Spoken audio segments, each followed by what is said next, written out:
Selamat jumpa saudara-saudaraku.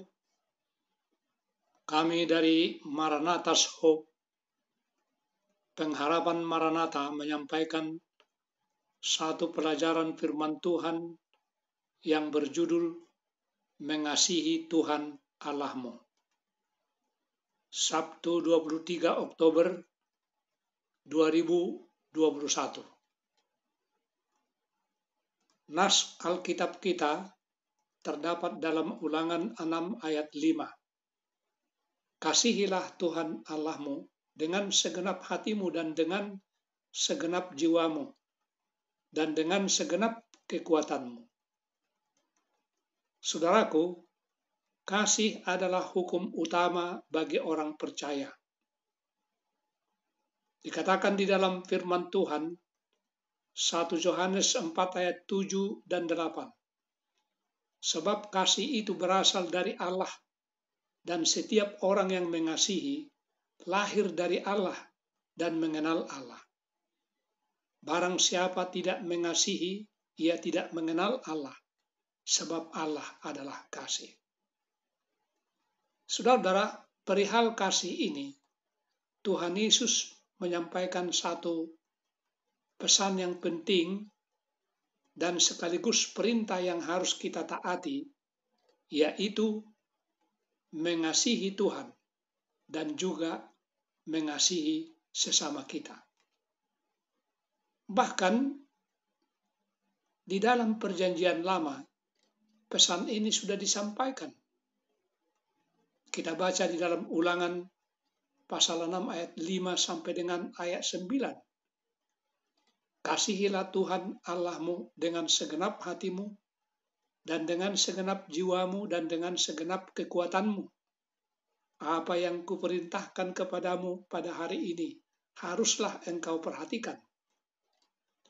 Haruslah engkau mengajarkannya berulang-ulang kepada anak-anakmu dan membicarakannya apabila engkau duduk di rumahmu, apabila engkau sedang dalam perjalanan, apabila engkau berbaring, dan apabila engkau bangun.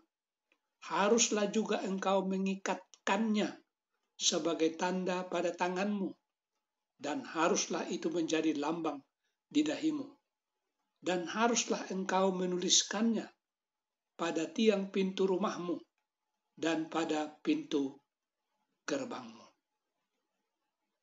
Saudara-saudaraku, ini menunjukkan bahwa mengasihi Allah dengan segenap hati, dengan segenap jiwa dan kekuatan kita, itu merupakan suatu amanat yang sangat penting bagi setiap orang percaya. Karena Allah sudah terlebih dahulu mengasihi kita.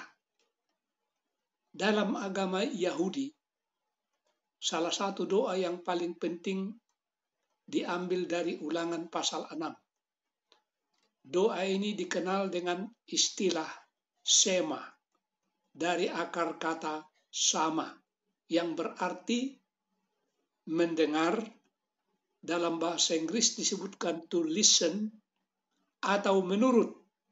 Dalam Inggrisnya disebutkan to obey.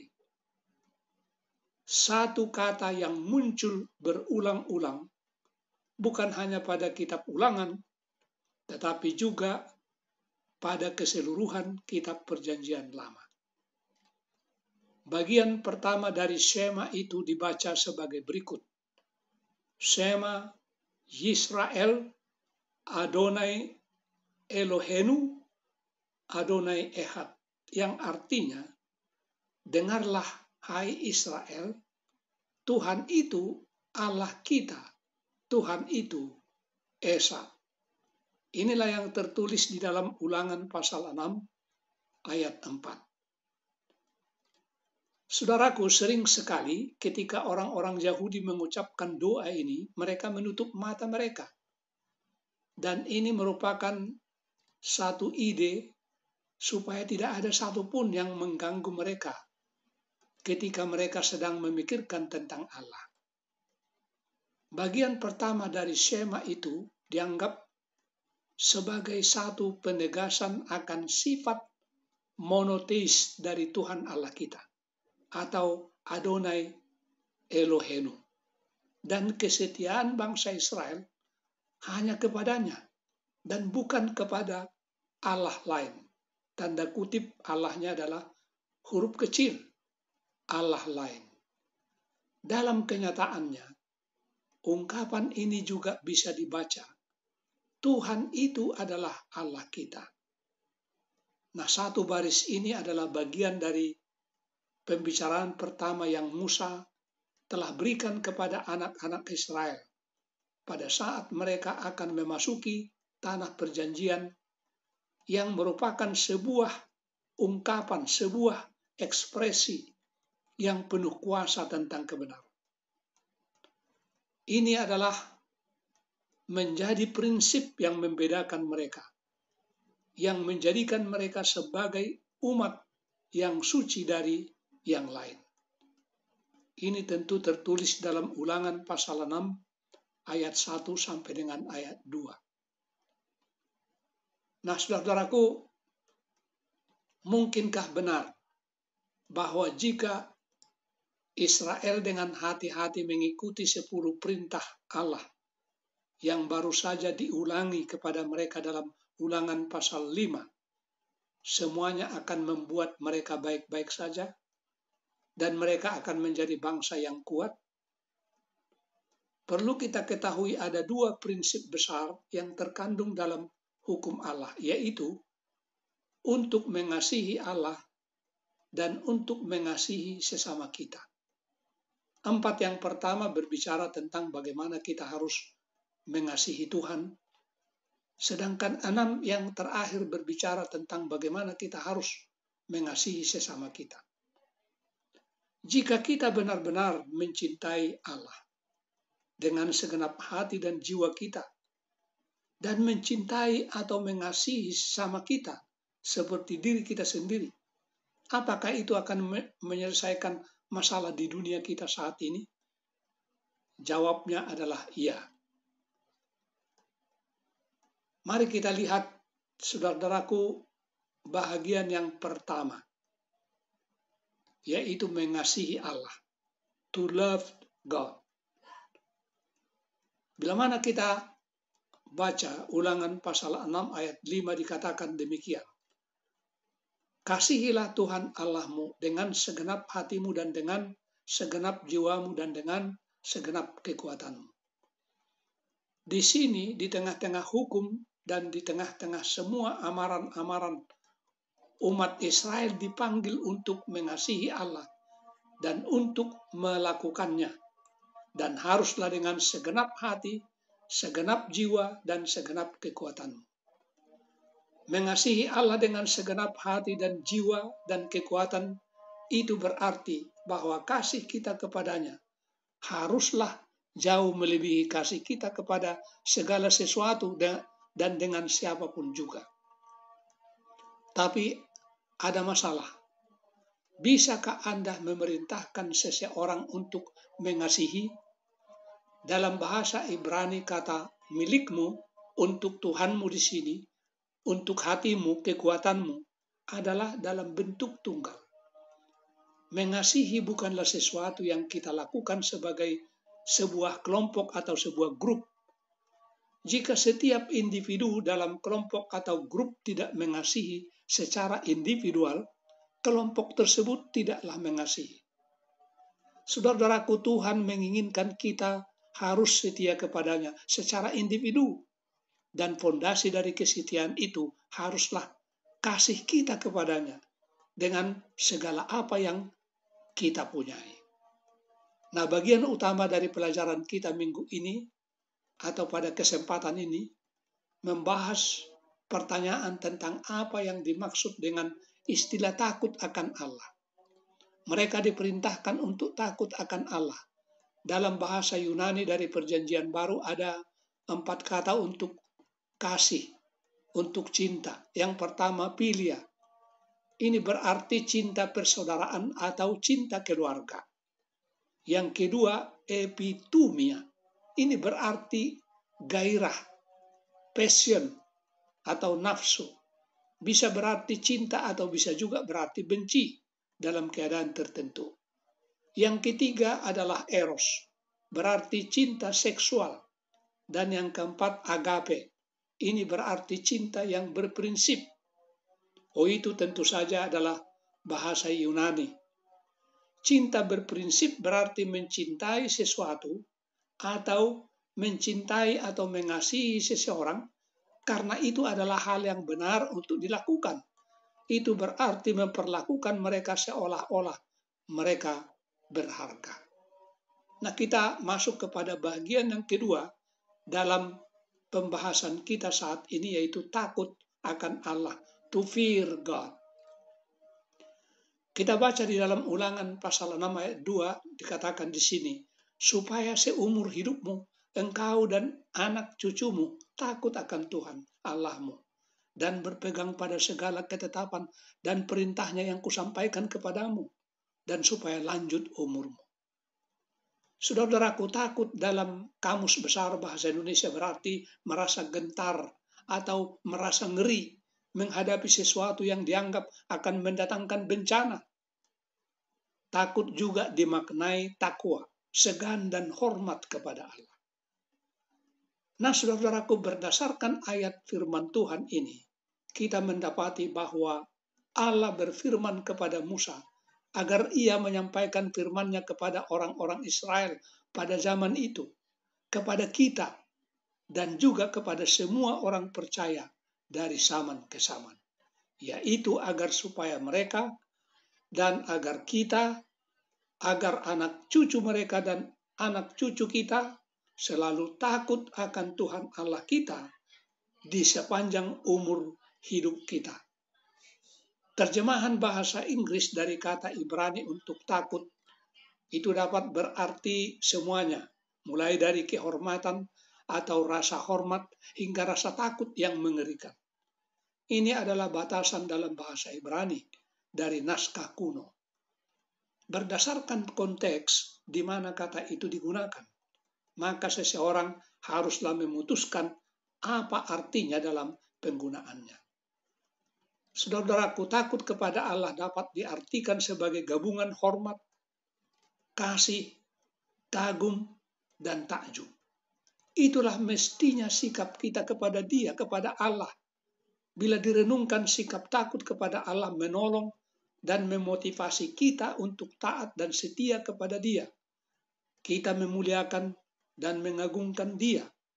Kita semakin merasakan kedekatan yang bertambah-tambah kepada Dia.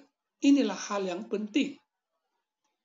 Di dalam ayat Ulangan pasal 6 ayat 2, mereka diminta untuk melakukan kedua-duanya, yaitu takut dan mengasihi pada saat yang sama. Takut akan Allah dalam pengertian diliputi rasa kagum dan hormat karena mengetahui siapa Dia, siapa Allah, dan mengetahui otoritasnya, kuasanya, keadilannya, dan kebenarannya, khususnya apabila dibandingkan dengan keberdosaan, kelemahan, dan ketergantungan kita yang penuh kepadanya. Nah, yang menjadi sebuah pertanyaan, bagaimana kita bisa takut dan mengasihi Allah di saat yang sama? Perhatikan bahwa kita dalam kondisi alamiah kita adalah anak-anak murka atau orang-orang yang harus dimurkai atau mati secara rohani karena ketidaktaatan dan dosa kita. Nah, itulah alasan bagi kita mengapa kita harus takut kepadanya. Namun Allah mengasihi kita sebagai anak-anaknya, dan Dia ingin menjadi sahabat kita, sebagaimana tertulis dalam Yohanes 15 ayat 15. Saudara-saudaraku, Kristus telah mati buat kita dan memberikan hidup yang baru di dalam Dia, yaitulah kemerdekaan dari dosa dan penghukuman dari masa lalu kita. Inilah yang merupakan alasan juga mengapa kita harus mengasihi Dia. Prinsip yang sama diaplikasikan kepada Israel kuno. Mereka telah ditawan di Mesir, dihukum dalam perbudakan, dan hanya karena kasih Allah yang telah menuntun mereka pada penebusan yang besar. Dan inilah yang dituliskan di dalam Ulangan pasal 5 ayat 15. Selanjutnya saudara-saudaraku, bagian yang ketiga dalam pembahasan kita. Dia mengasihi kita lebih dulu. He first loved us. Saudara-saudaraku, ada banyak perikop atau bagian dalam kitab suci yang menunjukkan mengapa Allah memilih anak-anak Israel dan mengapa dia atau Allah mengasihi mereka. Ini boleh kita baca di dalam Ulangan pasal 4 ayat 37, Ulangan pasal 7 ayat 7 dan 8. Di dalam Ulangan 7 ayat 7 dan 8 dinyatakan sebagai berikut di dalam bahasa Inggris. Because he loved your ancestors, he chose you, and by his great power, he himself brought you out of Egypt. Ini dikutip dari Good News Bible. Di dalam Ulangan 7 ayat 8 dikatakan, but the Lord loved you and wanted to keep the promise that he made to your ancestors. Jadi saudara-saudaraku, alasan Allah memilih anak-anak Israel dan mengasihi mereka adalah karena Allah telah mengasihi mereka dan ingin tetap menepati janjinya kepada leluhur atau nenek moyang mereka. Saudara-saudaraku, Allah telah menyatakan kasih-Nya di tengah-tengah kehidupan kita dengan cara mengutus anaknya yang tunggal, Yesus Kristus, ke dalam dunia ini. Lahir di kandang domba Bethlehem, serta mati di atas kayu salib Bukit Golgota. Allah mau supaya kita hidup di dalam kasih-Nya, sebagaimana tertulis dalam 1 Yohanes 4 ayat 19. Dengan hidup saling mengasihi, maka kita sedang mentaati dengan melaksanakan perintah-Nya. Tertulis dalam 1 Yohanes 5 ayat 2. Saudaraku, yang paling utama bagi bangsa Yahudi adalah mengasihi Allah dengan segenap hati, dengan segenap jiwa dan kekuatan. Allah menyatakan kasih-Nya dalam bentuk tindakannya. Meskipun ada dosa mereka, saudaraku, kasih Allah bagi mereka tetap teguh. Inilah saudaraku yang dituliskan di dalam firman Tuhan, Ulangan pasal 4 ayat 37, pasal 7 ayat 7, 8 dan 11, Ulangan 10 ayat 15, Ulangan 25 ayat 5, Ulangan pasal 33 ayat 3. Banyak ayat-ayatnya saudaraku di dalam kitab Ulangan ini. Firman Tuhan mengatakan dalam 1 Yohanes 4 ayat 19, kita mengasihi karena Allah lebih dahulu mengasihi kita. Kita boleh dikatakan hanya produce hate instead of affection. Artinya saudara-saudaraku, gantinya memiliki belas kasihan, tapi malah kita telah menghasilkan kebencian. Saudara-saudaraku, kasih Allah bagi kita telah dinyatakan sebelum kita ada. Dalam kasih itu rencana keselamatan telah diletakkan sebelum dunia dijadikan. Inilah yang dituliskan di dalam Efesus pasal 1 ayat 4. Saudara-saudaraku, kasih kita kepada sesama menentukan kasih kita kepada Allah. Dan sebaliknya, kasih kita kepada Allah menentukan kasih kita kepada sesama. Saudara, kasih menuntut hubungan timbal balik yang tak boleh dipisahkan.